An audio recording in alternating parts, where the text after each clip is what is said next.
Shalom. En cette année particulière où nous nous retrouvons tous à la veille de Pessah, confinés chez nous, je me propose de vous faire partager le souvenir d'un cours sur la soirée de Pessah que j'ai entendu il y a presque 30 ans, à la veille de Pessah, par Moshe Arend, Zichrono Livracha, qui était l'un des plus grands pédagogues de la deuxième moitié du XXe siècle. Il enseignait à Bar-Ilan ainsi que dans d'autres instituts en Israël et également en France lors de plusieurs voyages qu'il a fait pour rencontrer des professeurs d'éducation juive. Ce cours, je l'appellerai le Seder du Seder, c'est-à-dire l'ordre, le Seder, qui se trouve derrière le Seder, derrière la soirée du Seder, la soirée du premier jour de Pessah. Cette soirée est appelée Seder parce que nous passons différentes étapes, et ces étapes ont un ordre donné. Cet ordre, nous le connaissons tous. Cet ordre, c'est le fameux Kadesh, Urchatz, Karpas, Yachatz, Magid, Rachatz, Motzi, Matzah, Maror, Korech, Shulchan, Orech, Tzafun, Barech, Hallel, Nirza. Le voici sur ce côté en hébreu et de l'autre côté en phonétique. Mais nous nous rappelons, on sait plus ou moins ce qui se passe ce soir. Nous savons qu'on boit du vin, nous savons qu'on mange la matzah, nous savons qu'on mange du maror également. Nous nous rappelons qu'il y a le plateau du seder avec le charoset. Nous disons le hallel. Oui, mais quel est également exactement l'ordre de toutes ces choses-là? Ou plus précisément, quelle est la logique derrière cet ordre particulier? En fait, ce que je me rappelle donc de ce cours de Moshe Aren, c'est qu'il nous a montré comment les différentes mitzvot de la soirée de Pessah étaient donc organisées de façon l'une après l'autre, pas seulement au point de vue chronologique, mais également par rapport à l'importance des choses et par rapport au sens des choses au niveau de la halacha, au niveau donc du sens de la mitzvah. Je vous invite donc à retrouver ce souvenir de Moshe Arend, et je dédie évidemment ce cours à sa mémoire, les Zichrono. Ce cours est premièrement destiné aux stagiaires de l'Institut Moshe Arend, aujourd'hui en France, Institut pour la formation d'enseignants du judaïsme, qui porte le nom donc de cette figure importante du monde de l'éducation juive. Personnellement, j'ai eu l'occasion également d'enseigner à côté de lui et d'être donc comme ça formé par lui personnellement. Et c'est pour moi un devoir important donc de partager ce souvenir et donc avec vous aujourd'hui. Donc, reprenons donc les choses dès le départ. Derrière cet ordre donc de Kadesh, Urchatz, Karpas, Yachatz, eh bien nous pouvons premièrement voir le plan habituel que nous connaissons par rapport à chaque repas de fête, comme le Shabbat par exemple. Il s'agit de Kadesh, c'est-à-dire le Kiddush. Ensuite, on se lave les mains, Netilat Yadayim, Urchatz. Nous faisons le Motzi. Évidemment, le soir du Seder, ce sera Motzi Matzah, mais il s'agit de Motzi. Ensuite, Shulchan Orech, c'est-à-dire le repas. Et nous terminerons par Barech, le Birkat Hamazon. La soirée du Seder a donc une architecture dans laquelle la base de cette architecture est d'abord en fait la base de tout repas qui est une mitzvah, de tout repas de fête. Le Kiddush, le repas, avant le repas Netilat Yadayim, après le repas le Birkat Hamazon. C'est donc en fait la base de ce repas du Seder.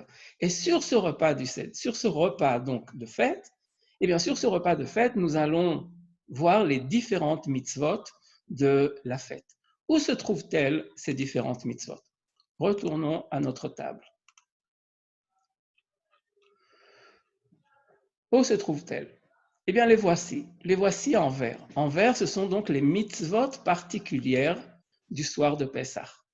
La première mitzvah, c'est le Magid. Le Magid, c'est le récit de la Haggadah.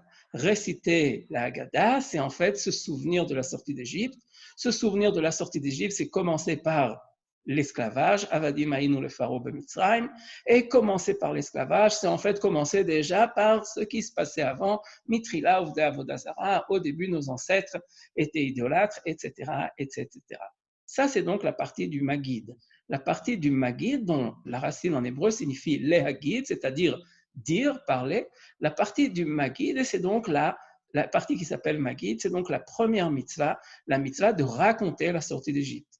Évidemment, c'est là-bas qu'il y aura Manishtana, évidemment, c'est là-bas qu'il y aura les quatre enfants particuliers, et c'est donc là que se trouve la mitzvah importante.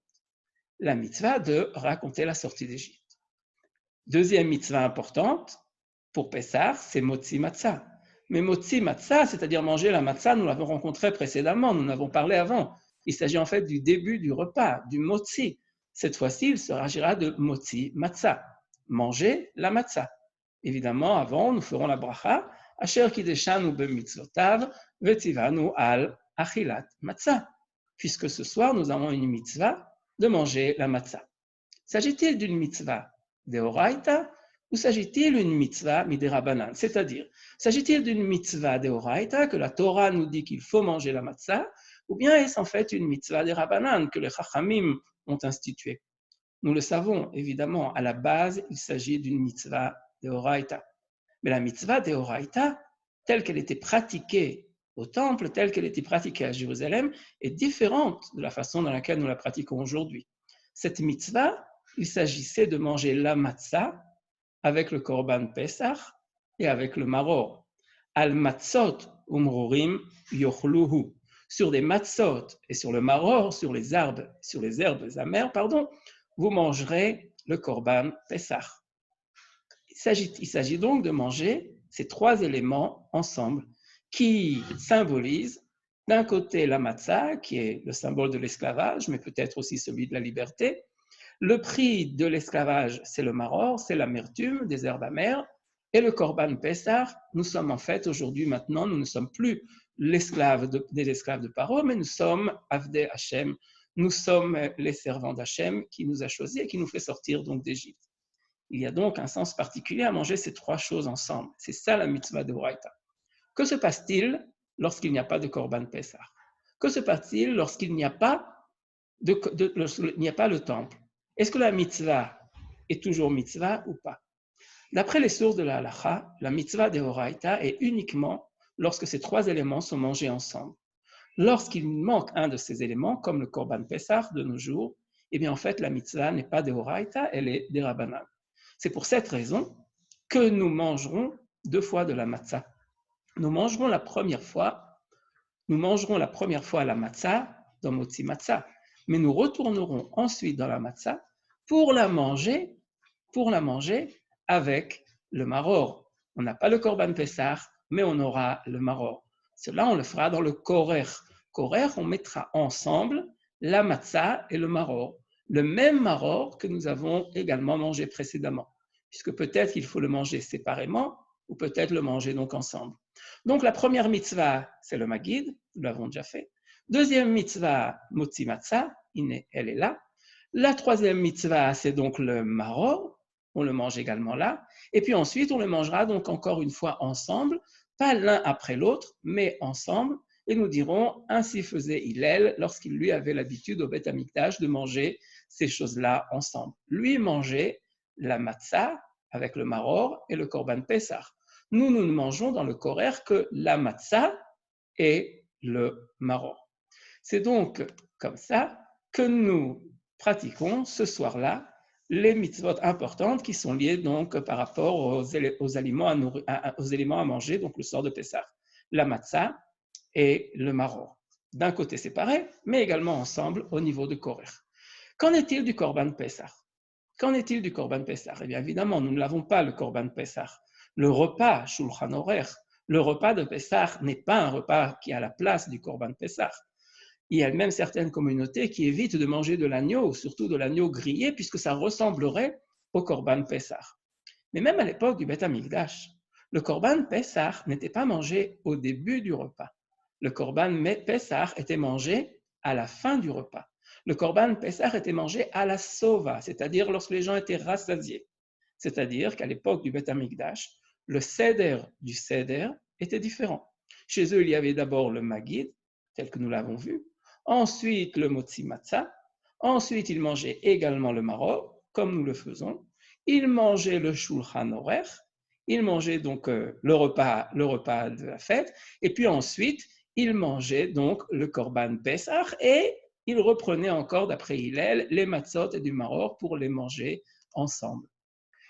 De nos jours, après le Shulchan Aruch, nous n'avons plus, après le repas, nous n'avons plus de Korban Pessah. Mais c'est là que rentre le tsafoun. Le tsafoun, c'est le morceau d'afikoman, un autre morceau de matzah que nous mangeons donc à la fin du repas. Pourquoi manger ce morceau de matzah? La mitzvah de matzah, nous l'avons déjà faite. Nous l'avons faite dans le motzi matzah, où nous avons mangé uniquement la matzah, et nous l'avons fait également dans le korer, où nous avons encore repris un kazaï de matzah, cette fois-ci avec le maror. Oui, mais là, il s'agirait de se rappeler du Korban Pessah. Oui, mais là, il s'agirait de se rappeler qu'après le Shulchan Aruch, après le repas pascal, après le repas de Pessah, eh bien, le peuple d'Israël avait donc l'habitude de manger un Korban Pessah. De nos jours, que pourrait-on faire pour se rappeler de la chose? Manger un morceau d'agneau, tel que nous l'avons dit précédemment, il n'en est pas question. Eh bien, nous allons manger donc de la matzah, puisqu'à Pessah, nous mangeons de la matzah. Le tsafoun, c'est donc en fait un souvenir de la matzah, un souvenir, pardon, du Korban Pessah, souvenir que nous allons faire en mangeant de la matzah. Cette matzah, qui est donc un souvenir du Korban Pessah, est évidemment une mitzvah des Rabbanan. Il s'agit des Rabbanan, et ça sera donc un kazaït des Rabbanan. Donc, nous avons vu ensemble, et nous avons donc mangé en fait les différents aliments par rapport à la soirée de Pessah. La matzah, le maror et également un zecher du Korban Pessah. L'autre mitzvah, c'est la mitzvah de Hallel, la mitzvah de remercier Dieu pour ce qu'il nous a fait, de remercier Dieu qui nous a fait sortir d'Égypte, cette sortie d'Égypte qui continue aujourd'hui également lorsque nous sommes libres et Ovdei Hashem, c'est-à-dire libres et sous le joug de la Torah et non pas sous le joug de l'Égypte. Le Hallel, en fait, a déjà commencé avec le Maggid.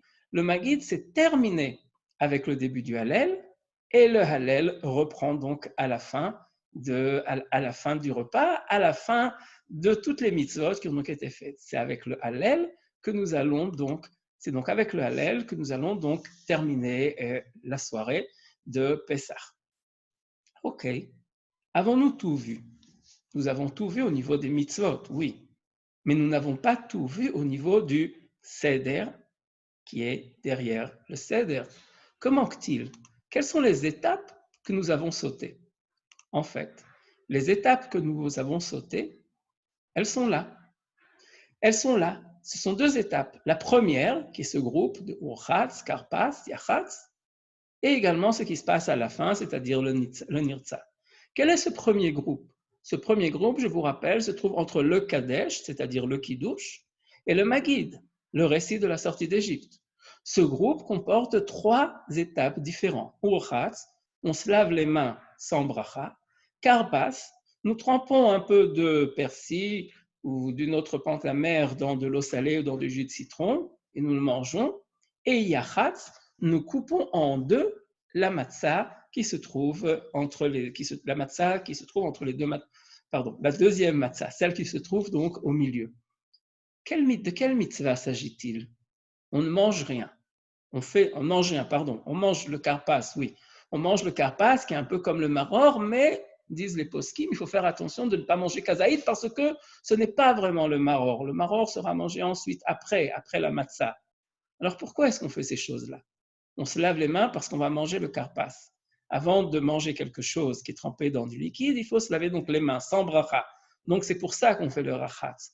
Donc en fait, Urchatz, Karpas, Yachatz, ce sont trois stations différentes, mais il y en a fait deux d'importantes. Karpas et Yachatz, le fait de couper. Pourquoi ces choses-là? Eh bien, pourquoi ces choses-là? Pourquoi ces choses-là? Tout simplement pour commencer le Maggid. C'est à ce moment-là que va commencer le Manishtana. C'est ça la question du Manishtana. Voilà pourquoi est-ce que nous commençons par tremper les choses dans ces légumes. Et pourquoi est-ce que nous prenons ce pain, que généralement le soir du Shabbat, nous insistons pour que la challah soit entière, et là nous prenons ce pain et on le casse en deux. On le casse en deux, on ne le mange pas, on le remet. Mais pourquoi ces choses-là? Pourquoi ces choses étranges? Pourquoi ces choses bizarres?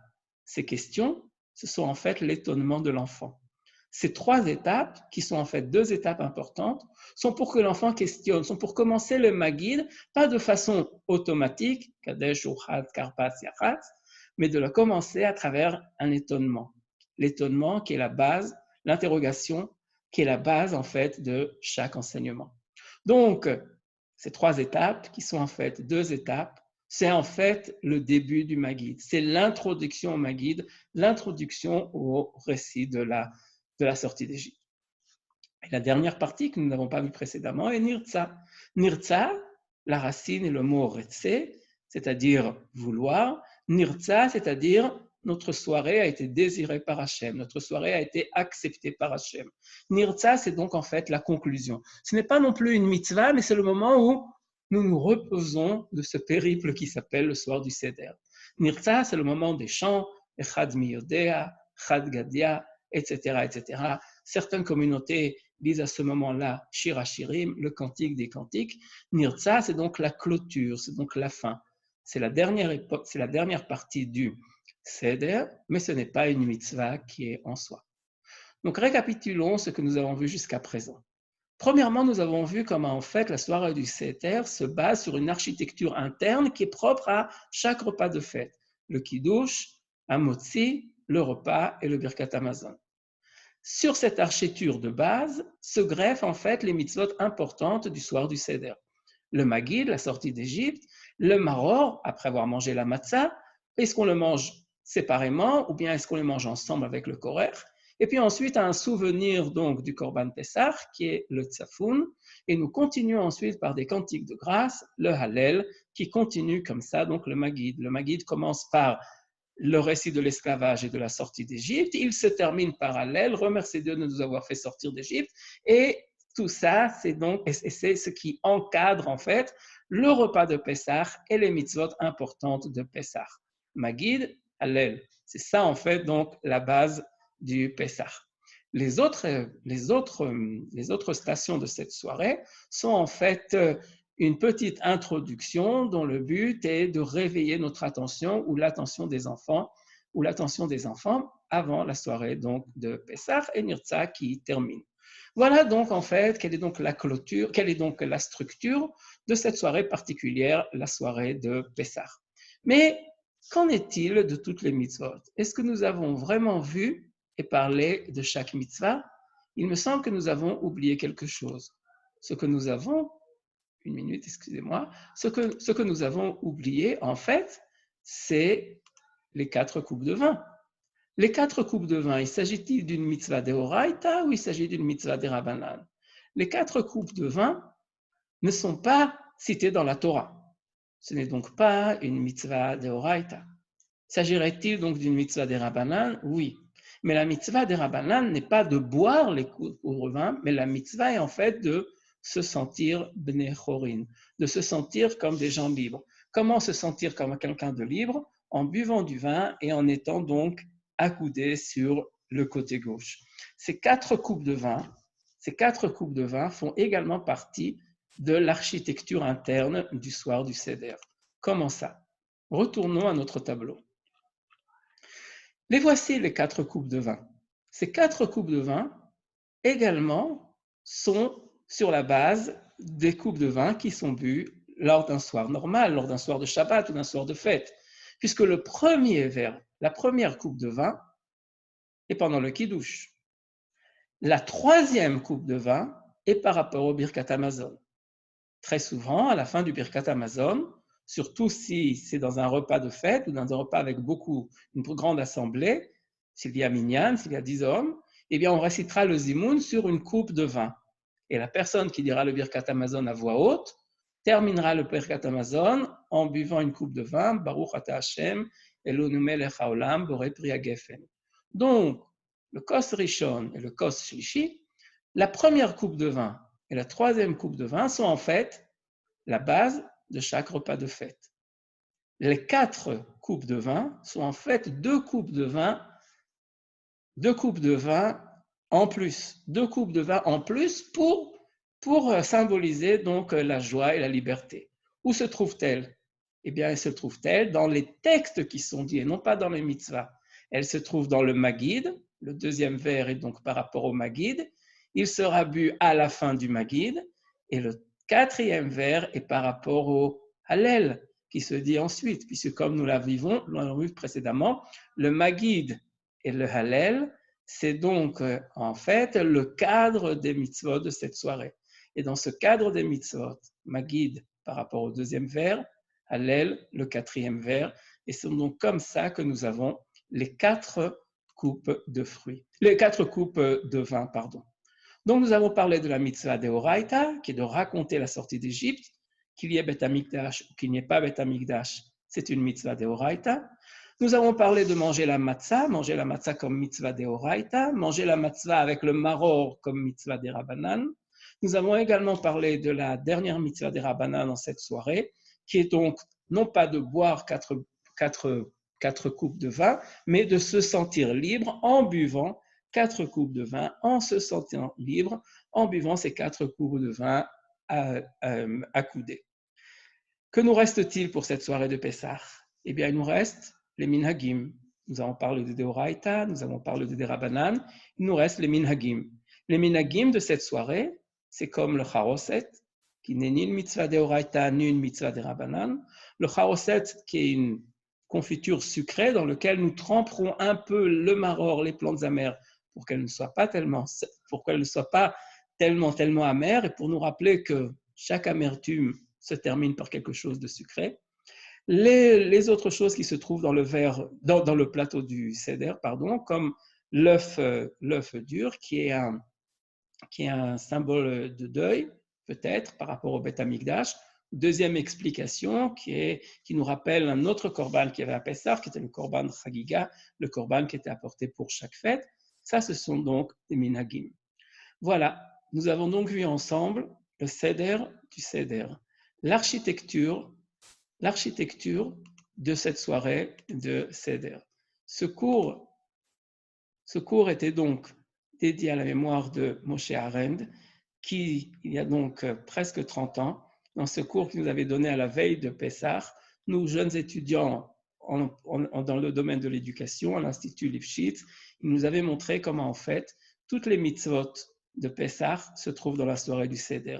Les mitzvot de Horaïta, les mitzvot de Rabbanan, les mitzvot ce qui n'est pas mitzvah, mais ce qui est donc minhag. J'espère que ce souvenir vous a permis donc de reprendre ce qui se passe dans la soirée du Seder et de comprendre en fait l'architecture qui se trouve derrière ces cours. Je vous souhaite d'excellentes fêtes de Pessah, en espérant et en priant comme nous tous que cette année si particulière se nous trouve également comme une année de refoua shlema, de guérison pour tous les gens qui en ont besoin, de besorot tovot, de bonnes nouvelles pour nous tous en Israël et dans le monde entier. Kol Tuv, Chag Sameach.